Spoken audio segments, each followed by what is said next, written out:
going to start here at question 110.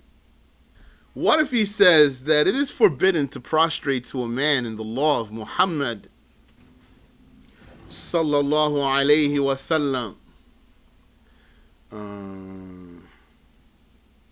Why would he say that? Then here, this means we're on the topic of worship now. And if he's telling us that it's haram to prostrate to someone in the nation of Muhammad, according to the law of Muhammad, then that's probably then because we told him about someone who prostrated and didn't commit kufr. You know how Wahhabis switch the subject on you. So sounds like we told him that somebody prostrated to somebody else without committing kufr. So then he would say, well, prostrating is haram in the nation of Muhammad to somebody, which is not the point. So then why would we say to him that, why would we give him such a hadith to prove to him that a person didn't commit kufr for prostrating? It's going to be because he didn't define something properly. So let's see what's going on here. So it's going to be after clarifying the meaning of worship. So because the Wahhabi has bad meaning of worship. So we have some hadiths here. I'm not going to read all of these. But the issue is going to be the Wahhabi is accusing someone of committing shirk. And he's calling something worship when it's not. Something such as saying, "Yeah, Muhammad." What? You said, "Yeah, Muhammad." That's shirk. For example, someone say, "That's not shirk. How could that be shirk? That's ridiculous what you are saying." He'll say, "La, don't you know that the Prophet sallallahu alaihi wasallam said, ad-du'a'u huwa al-ibadah." Calling is worship.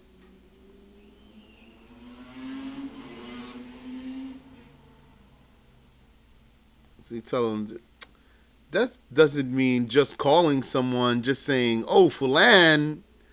That's not what the hadith means. How could that be worship? How could that be worshiping somebody when the man prostrated to the messenger of Allah and the Prophet didn't tell him that was shirk?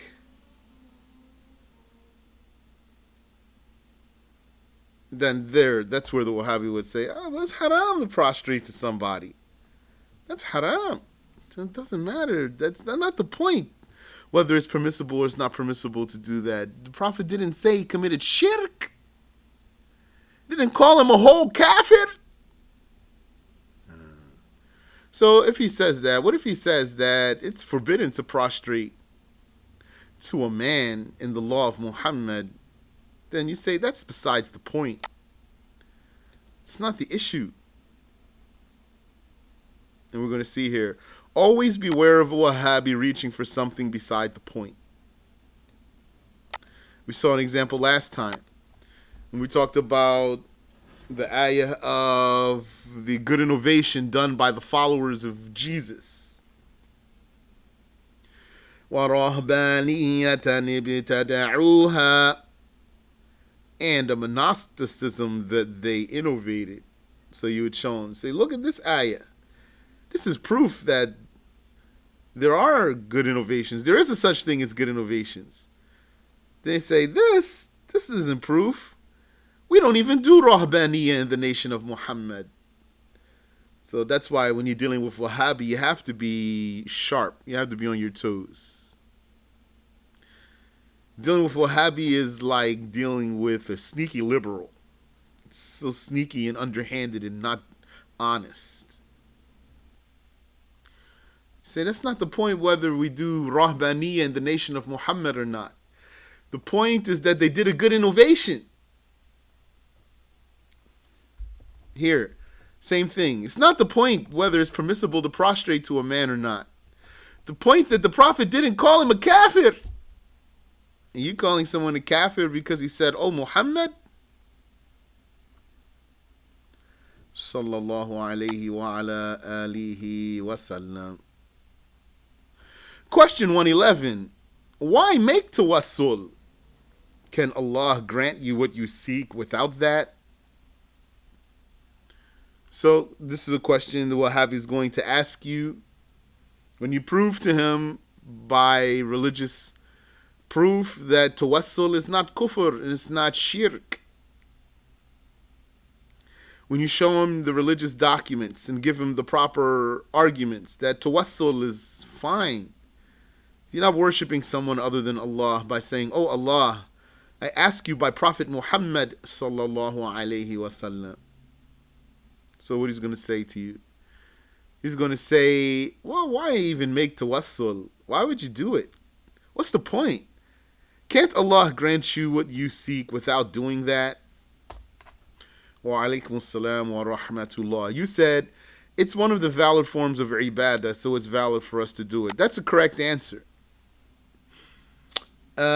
There's, though, something else you could say that maybe it's a better answer, but your answer is correct answer, which is to say the point of it is that makes it more likely for you to get what you're seeking. Makes it more likely. It has a reason. It has a goal. It has an end, a reason or a point. He's saying, it's like the Wahhabi saying, what's even the point to do it? It's pointless. It's not pointless. It has a point. Makes it more likely for you to get what you're seeking. Then we say that the prophets and the awliya is a means for us to get the supplication rewardable. Yes. Get answered. Yes. That's the same thing I'm saying. That's correct. There are means. This tawassul is a means to get what you're seeking.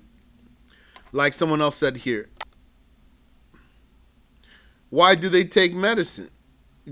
Or go to a doctor? Or eat when hungry? Yeah, that's right. Same thing. Why don't you just rely on Allah? Why you go to the doctor? He might be the type of Wahhabi that doesn't even want to take medicine. Salam, do you have a lock on your door? Why do you lock your door? Imagine he says, I don't lock my door. So you got a car, do you lock your car door? Imagine he said no. So you don't lock any of your doors? No. Okay. You don't take medicine? No. So you're the abnormal one here. You're an extremist. You're the one who has the problem. Yeah. Subhanallah. Yeah, that's a good answer. So let's see what we have written here. Why make tawassul? Can Allah grant you what you seek without that? Those are good answers y'all gave. Yes, Allah can grant us what we seek without this tawassul. Just as He can grant us what we want without even asking Him.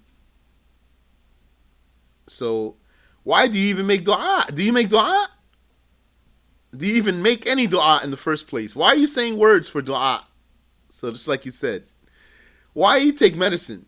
Why do you go to the doctor? Why do you eat when you're hungry? Why do you even say words for supplication? Why don't you just say, Allah knows what's in myself. I won't even utter a word. Those are created words. I don't need those creations. Allah doesn't need those creations. You don't say anything like that. Why do we make our tongues run with supplication when Allah has the power to give us when Allah has the power to give without any supplication?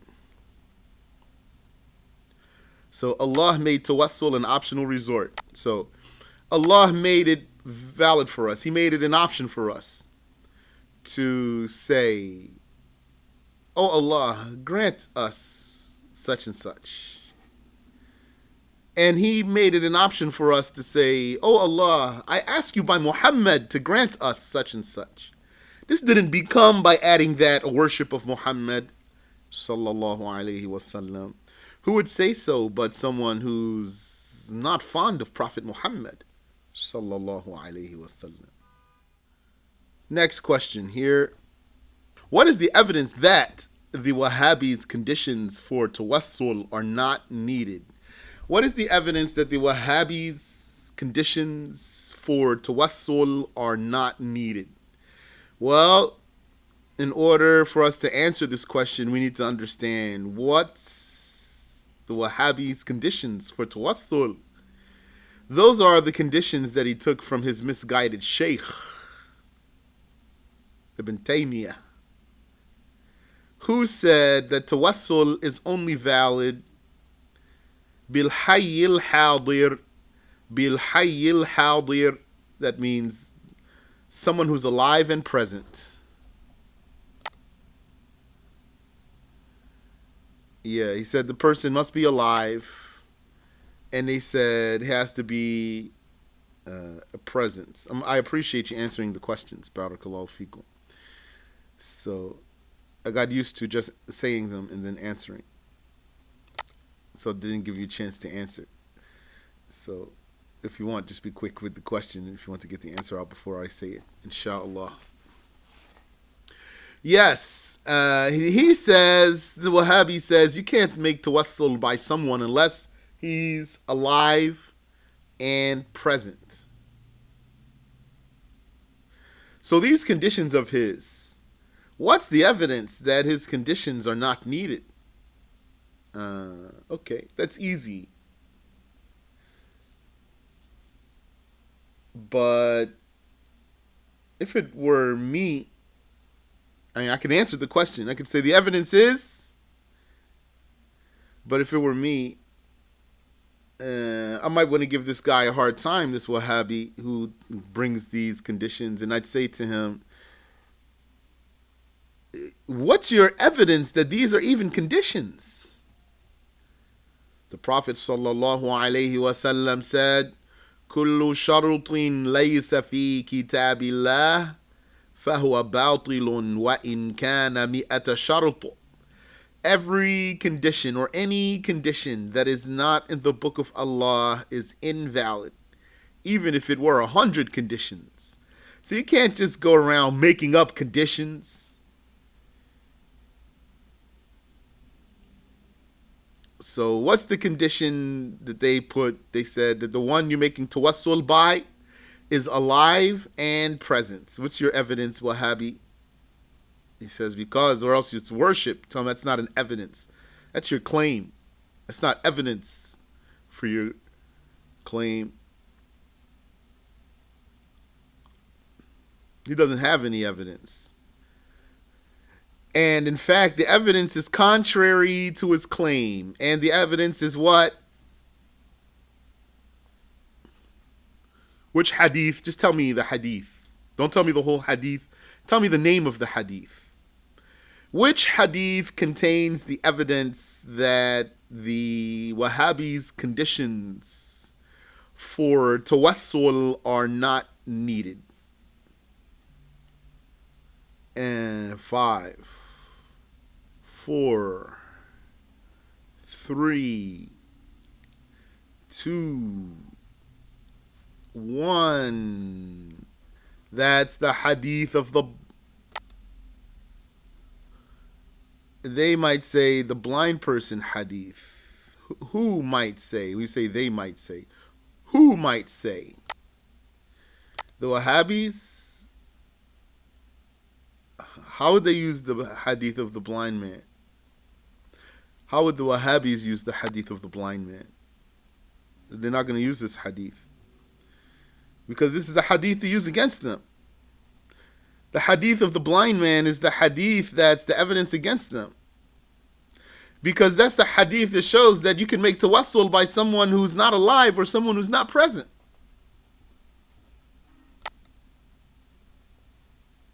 Because in that hadith, just to summarize, in that hadith, a blind man came to the Prophet sallallahu alaihi wasallam seeking the Prophet's supplication. And the Prophet taught the blind man to go to the place of wudu, make wudu, and pray 2 rak'ahs, and then say such and such dua. And this dua contains the words, Ya Muhammad, O Muhammad. And this hadith contains the words, this dua contains the words, Inni as'aluka wa atawajjahu ilayka bi nabiyyina. O Allah, indeed, I ask you and I direct myself to you by our Prophet. So he told the blind man to go to the place where they make wudu, pray 2 rak'ats, and then say this dua. And then the one who was telling the story, the companion who was telling this story about what happened with the blind man and the Prophet, alayhi salatu wassalam, he said, it hadn't been long when the blind man came back to us with his vision restored. When the man came back to us with his vision restored as if he had never been blind. So that part of the hadith proves that you can make tawassul by someone who's not in your presence. And as for making tawassul by someone who passed away, it's because this companion who was telling this story, he told this story to a man whom he taught this dua.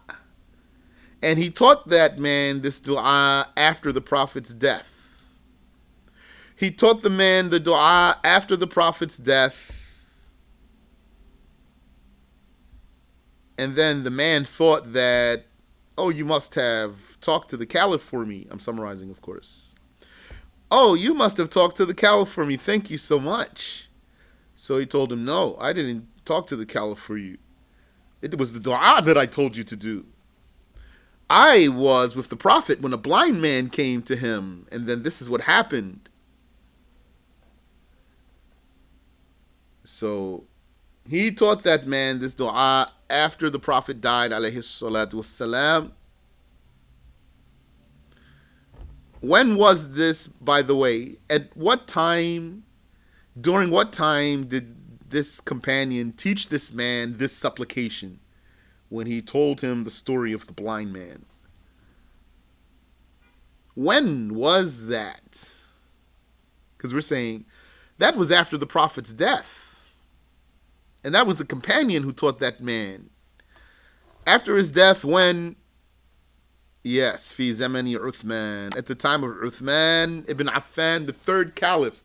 So that means the Prophet passed away, alayhi salatu wassalam, and then Abu Bakr was in charge, and then he passed away, and then Umar was in charge, and then he passed away. And then Uthman was in charge. So this hadith proves perfectly that the Wahhabis' conditions for tawassul are not needed. Question 113.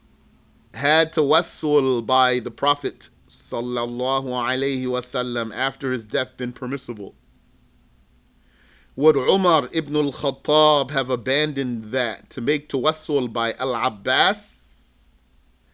Had tawassul by the Prophet sallallahu alayhi wasallam after his death been permissible? Would Umar ibn al-Khattab have abandoned making tawassul by the Prophet to do so by Al-Abbas? So the Wahhabi is saying, don't you know how Umar ibn al-Khattab, he made tawassul by the Prophet's uncle Al-Abbas? Well, if it were permissible to make tawassul by the Prophet, then why wouldn't Umar just do it by the Prophet, alayhi salatu wassalam? He didn't do it by the Prophet, he did it by the Prophet's uncle. Therefore, this is not permissible.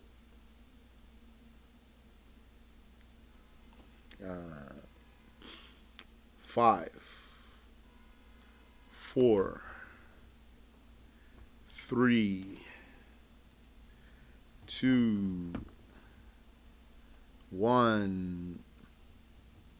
The answer is, this does not prove that making tawassul by the Prophet after his death is haram. He said tawassul by the status of Al-Abbas to the Prophet. Okay, but What you said is the answer to why did Umar make tawassul by Al-Abbas? And then the answer is what you said. Because of Al-Abbas's status to the Prophet sallallahu alaihi wasallam. But here, had tawassul by the Prophet sallallahu alaihi wasallam after his death been permissible? Would Umar ibn al-Khattab have abandoned it to make tawassul by Al-Abbas? So the answer is yes, it's possible. So the Wahhabi will say, how's that? Why would he do something that's not better? So the answer would be, if there's a reason to. If he has a reason to, then he would do it. Yani, in other words, we're saying to you, O Wahhabi, just because Umar ibn al-Khattab did not do something doesn't mean that what he didn't do is haram. That's what you're saying. That's the twisted mind of a Wahhabi. That's how you can't let the Wahhabi get you off of your point. The Wahhabi always finds some kind of angle to, if he can, with that angle of his, he'll take you off of your lane that you were trying to be in. And then he'll throw you off of there, and then you're not going to get anywhere with him. What you are saying, Wahhabi, is, since Umar ibn al-Khattab did not do something, then it must be haram. So where's that rule? Do you have the hadith for us? Can you show us the hadith? Whatever Umar ibn al-Khattab does not do is haram. No. Or an ayah like that.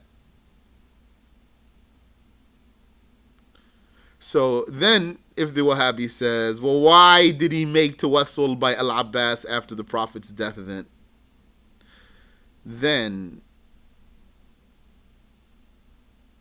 the answer to that is what you already said. But I might say to that Wahhabi, it doesn't matter. I might say, it doesn't matter. He said, why it doesn't matter? Tell him, because your point of objection is frivolous. Because your whole mind, the reason you're asking me this is because you're trying to, your question is coming from the perspective of saying that it must be haram because Umar didn't do it. So then when I argue with you now and told you that just because he didn't do it doesn't mean that it's haram. So now you're saying to me, why he did it then? So I might say to him, maybe, as an option, it doesn't matter. Because his not doing it doesn't mean that it's haram. You can go to his grave and ask him, why you did that, Umar ibn al-Khattab? He says, so corner him by asking him to provide a proof that Umar didn't do it because it's haram. Yeah, if he says that claim, if he comes out clearly and says, it's haram because Umar ibn al-Khattab didn't do it. Now he made the claim. Now you can say to him, what's your proof?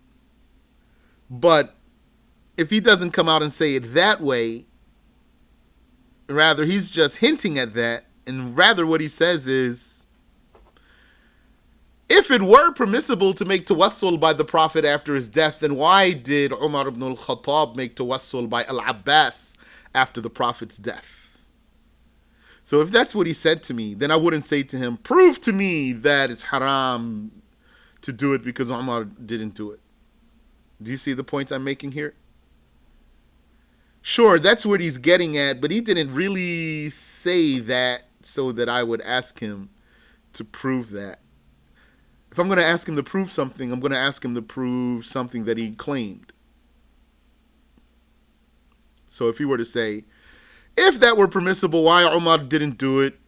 I would say to him, Umar not doing it doesn't mean it's not permissible in the first place. Yani, your question is irrelevant. Anyway, your question is irrelevant. If it were permissible, why Umar ibn al-Khattab didn't do it? He can do it or he doesn't have to do it. So your question is irrelevant. If he did it, doesn't mean that it's right or wrong. If he didn't do it, doesn't mean that it's right or wrong in and of itself. It's not a proof. Is that clear? Do you have any question there? Because if you go that way, by the way, that in itself is a recipe to make your conversation go possibly not the way you want it to go. If he says, and this is a question of the Wahhabi, if it were permissible to make tawassul by the Prophet after his death, then why Umar ibn al-Khattab didn't do it? If that's his question to you. And then you say to him, give me evidence that it's haram because Umar ibn al-Khattab didn't do it. You could possibly here set your conversation out of control. If you want to keep that conversation in your control, don't ask him to prove something he's implying and not saying. Don't ask him to prove something that he didn't really say and he's just kind of hinting at it. He might say to you, well, I never said that, or something like this. And you're going to say, what? But that's what it means when you said to me. And you don't want to go through all of that. Because this Wahhabi, by the way, he doesn't want to get to the truth. And he doesn't want to have a discussion with you so that you both can discover if you both came to the truth and something was clear, that you're going to agree and then be brothers. Rather, all he wants to do is either convince you that you're wrong or waste your time all day. He said maybe he would say to you that they were the Guided Caliphs, that the Messenger sallallahu alaihi wasallam advised us to follow them by saying, adhere to my sunnah and the sunnah of the Caliphs after me. How would I respond? I would say, okay, that's fine. We can make tawassul by Al-Abbas. No problem. We can make tawassul by Al-Abbas. Do you want to right now? Let's make tawassul by Al-Abbas right now. Will you accept? No, that's different from his point. He's saying, no, but what I'm saying is, because Al-Abbas is dead now, so we can't do that now. So then I would say to him, the fact that he made tawassul by Al-Abbas doesn't prove that he didn't make tawassul by the Prophet because he died. His doing it by Al-Abbas doesn't mean he didn't do it by the Prophet because the Prophet died. It just means that he made a decision for some reason, for something that he saw. He made a decision and he did the tawassul by the Prophet's uncle. And the reason, the scholars mentioned it, which is what you already mentioned in our lesson, that he did that because of observing Al-Abbas' status. And that's what Al-Abbas himself said. He said, oh Allah, the people are making tawassul by me because of my status to your Prophet. So I think that's clear. Question 114. What if they say here, and we're talking here about calling and seeking help. What if they say here that the man was not requesting anything from the dead? What's that? This is for the hadith of the blind man. Coming back to the hadith of the blind man. After here we listed the proofs in the hadith of the blind man, which is that 1, the Prophet sallallahu alaihi wasallam taught the blind man the supplication that contains calling him. The Prophet himself did so. He taught him a supplication that contains calling him, Ya Muhammad. 2, the blind man did the supplication in the Prophet's absence, as the Prophet commanded him to do. So that proves that you don't have to be in the presence of the one that you're making tawassul by him. And 3, the companions and scholars continued to pass this dua on after the Prophet's death, and they taught it to the people. And they encouraged the people to use it. So then, the one you make tawassul by does not have to be alive. So those are the proofs from the hadith of the blind man. So question, what if they say here that he was not requesting anything from the dead? When he said, Ya Muhammad, he wasn't requesting anything from the dead. Yani, what was he saying first that we had to refute? first he was saying it's not permissible to call upon the dead. He says you can't call upon the dead. So that's what he calls it. That's his wording. That's what you can't let fool you or intimidate you. And he says you can't call upon the dead, and he has some wicked meaning behind this talk. So you tell him, well, there's the hadith of the blind man. This hadith of the blind man has the dua that the companions continue to teach it to people after the Prophet's death. And it has in it, Ya Muhammad, O Muhammad. So right there then, can you call on someone after his death? Like what the Sahaba did? So now what's he going to do? He's going to move the goalpost, as they say. It means he asks you a question, your answer puts the ball right in the goal, but he doesn't want the ball to be in the goal. So he's going to move the goalpost so that your ball won't be in there. And he's going to say, Akhi, it's not permissible to call on the dead to ask him for something. That's not how he said it first, though. First, he's going to say, it's not permissible to ask the dead or call upon the dead. So you give him proof that, what about in the prayer, in the tashahhud, don't you say, Assalamu alayka ayyuhan nabi? Peace be upon you, O Prophet. That's calling the dead right there in the prayer. So how do you say you can't call someone who died? So then he's going to move the goalpost, because that answers his question. So instead of saying, oh, you were right. Subhanallah, thank you, brother. I understand now. Instead of that, he would say, bro, stop being silly, man. What I'm saying to you is you can't call upon the dead to ask him for something. So he added now. So I'll read this here real quick. It says, what if they say here that he was not requesting anything from the dead? The answer is that this is merely him deflecting because he was caught red-handed in his contradiction, and he does not want to stop talking and appear defeated. So just ask him then a question that requires a simple yes or no. Is it permissible to call the dead? So he's going to say no. Remember, it is they who came with this talk in the first place. He will not say yes without restricting this answer. He won't say yes and stop. But he can't say no. If he says no, it's not permissible to call the dead. Tell him, what about the tashahhud? Assalamu alayka ayyuhan nabi. If he says, but that's not all the versions, so that's fine though, because it's most of the version. Which one of the four imams used a different version? Which mujtahid used a different version? All of them say, Assalamu alayka ayyuhan nabi. Peace be upon you, O Prophet. And what about the fact that the Sahaba kept teaching the people this dua of the blind man after his death, after the Prophet's death? The hadith is called the hadith of the blind man. The dua in that hadith is called the hadith of the dua of need.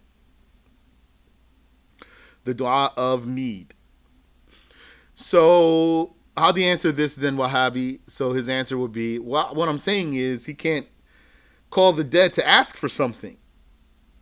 That's not what he was really saying at first. Only because you cornered him, he moved the goalpost there. So you tell him, well, that's not my question though. Is it permissible to call upon the dead to ask him for something? That's not my question. My question is, and you might need to just remind him of the proofs. In light of the tashahhud, which is confirmed, you can't call anybody a mushrik for saying confirmed tashahhud. Even if there were a version of the tashahhud that doesn't say ayyuhan nabi, O Prophet, there are plenty that do, and you can't hold them against anyone because that would prove that you're the deviant. So they are there, and they're acceptable. And keeping in mind that the Sahaba kept teaching people this dua of the blind man, the dua of need, after the Prophet's death, then is it permissible to call upon someone who died?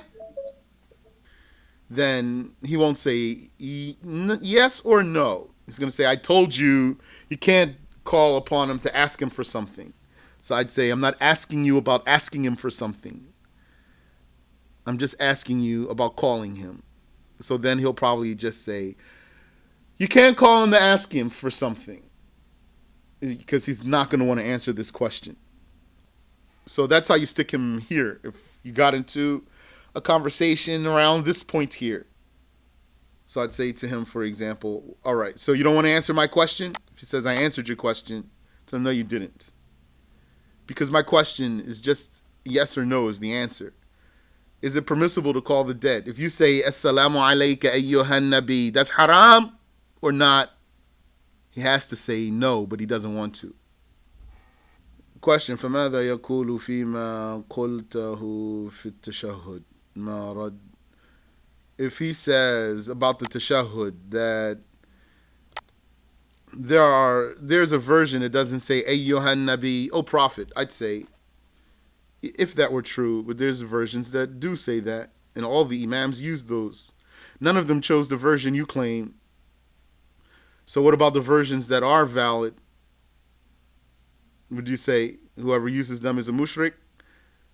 And thereby you would charge the four imams themselves as mushriks with shirk, and then all the millions of Muslims who follow them too? Subhanallah. One more question here. Question 115. What if the Wahhabi says that the hadith of Ibn Umar is weak? What's the hadith of Ibn Umar? When Ibn Umar said, Ya Muhammad, he had an issue in his leg. He had a problem in his leg. So he said, Ya Muhammad, and then that issue went away. After the Prophet's death, that was.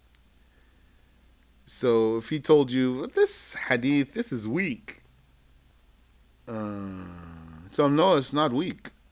It's not weak hadith. You said, didn't Prophet Adam ask for forgiveness by the high status of Muhammad? Yes, he did. When he committed the small sin in paradise, when may Allah raise their ranks. Yes, he did. MashaAllah. So, since you asked that question, let me just remind you about the different facets of this whole topic here. One issue is the issue of the intermediary. The intermediary means asking by someone. They say that's shirk unless he's alive and present. That's untrue. Another aspect is calling someone. Calling someone. They say this is shirk too, unless that one were alive and present. So no, it's not. Kufr. What's wrong with you? You're an extremist to deem a person kafir because he called someone who's not in his presence. Or because he called someone who passed away. That was enough for you to deem him a whole kafir. You're an extremist. You equated calling someone with worshiping him. And then he's going to say, la, there's the hadith, al-ibadatu, ad-du'a'u, mukhul ibadah. Calling is the marrow of worship. Tell him it's not just calling. That's looking at the hadith through extremism lens. Then that means just calling someone makes you a whole kafir. The hadith of Adam's tawassul by the Prophet is strong hadith. Mentioned by Ibn Hajar al-Asqalani in Fathul Bari. Ameen wa iyyakum. So here, this hadith of Ibn Umar, when he said, Ya Muhammad, and then his leg was cured, it's not a weak hadith. If he says this hadith is a weak hadith, I'll tell him it's not a weak hadith. I tell him it's not a weak hadith. If he were to tell me it's a weak hadith, I wouldn't say to him, who said it's weak? I wouldn't say that to him. I would defy him. I would say, no, it's not a weak hadith. If he says, yeah, it is weak hadith, Al-Albani said it's weak, I'll say Al-Albani's not qualified. Now he might try to turn it into a discussion about Al-Albani. Especially if he feels desperate and really he's not confident, but he's not going to shut up. Then he's going to try to turn that into a discussion about Al-Albani to take it off of what you're talking about. So I'd say, I'm not going to talk about Al-Albani now. That's the only one you have? You have someone who's controversial and disputable? That's all you have? You don't have someone strong and undisputable? to weaken this hadith? If this hadith was so weak, why Ibn Taymiyyah narrated it in a book that he called The Good Words? He said calling without intention of worship is considered what? Is considered normal behavior. Absolutely normal behavior. Hey yo, come here. That's what that is, calling somebody. Or you went to a grave, for example, and you said, oh, my dead relative, may Allah have mercy on you. That's normal behavior. That's not worshiping someone. Or you're waiting for somebody, and he's late, and then you said, where are you, man?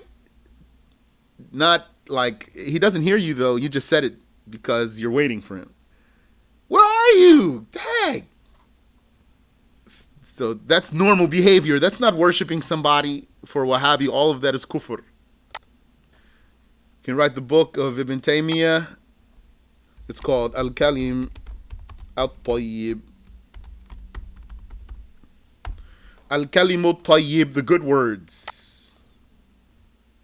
If it's such a weak hadith, why Ibn Taymiyyah narrated it in the book that he called the good words?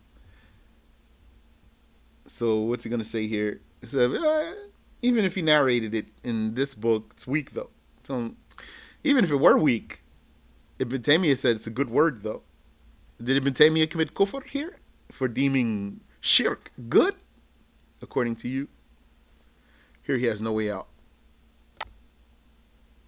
He said, is that book trustworthy or should we stay away? The book of Ibn Taymiyyah, you don't need it. We're just citing it to crush a Wahhabi. It's not because we want the book.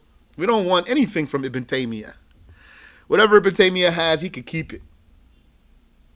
All those Wahhabis, they can have whatever Ibn Taymiyyah has for them. We don't need Ibn Taymiyyah for anything in our religion. Not a single word of his. Yeah, he might say to you, the Sheikh made a mistake.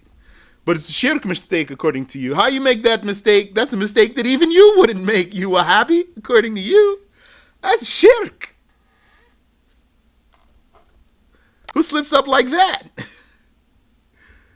You just slip up one day and worship Jesus, for example? That just happens to you.